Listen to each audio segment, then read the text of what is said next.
great story today about innovation, perseverance, success, and environmental leadership. Now you might say to yourself, what could possibly a winery teach me about the environment? Well, I want to tell you, Bill and Marilyn Redelmeier, amazing story. These two have set their sights on creating the most sustainable winery in Ontario, and they're doing an amazing job. We're going to go find out. Bill, this is an amazing place. I'm really happy to meet you. Thank you very much. We're, as you'll be able to tell, we're incredibly proud of what we're doing here. Yeah, I can see that. So, I mean, it looks like there's been a lot of thought put into this place from the beginning. Absolutely. We were really lucky. We started our winery in another location in Richmond Hill. We're one of the few wineries that got to build from scratch, having done it all before. So we knew what we wanted when we first started out. And I'm not sure we knew exactly where we would end up, but it's been a really interesting journey, my wife and myself. I'm here with Anne Sperling from the Southbrook Winery. Anne, what differentiates Southbrook from other wineries down the road and in this region? Well, here at Southbrook, we grow our vines organically and biodynamically and make the wines from those estate-grown grapes. Okay, organically and biodynamically. We're going to have to get to the bottom of that. Now, tell me more about organic. I think is just no inputs into the soil, and there's a pretty strict code there. What does biodynamic mean?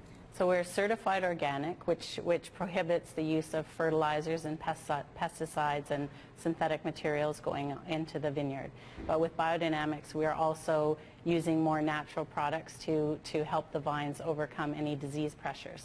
So we use herbal teas, we raise sheep to produce manure to make compost. So it's a whole cycle. We call it a whole farm. Whatever we produce, we look at it as a potential product. So for example, when we shear the sheep in the spring, we make blankets.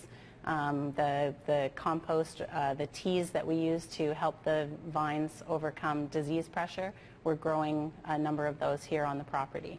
And all kinds of things like that, including using the grape skins to make a product called Bioflavia. Bioflavia. So this is basically made from the leftovers in the winemaking process here at Southbrook.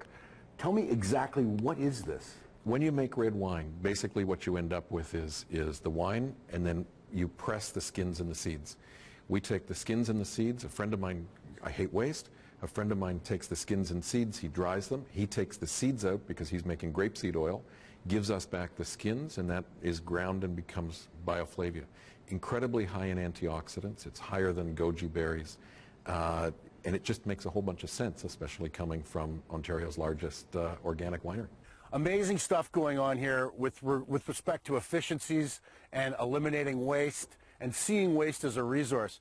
These sheep, you know, the waste, their waste, plays a role in stimulating the grapevines to produce fruit in the springtime.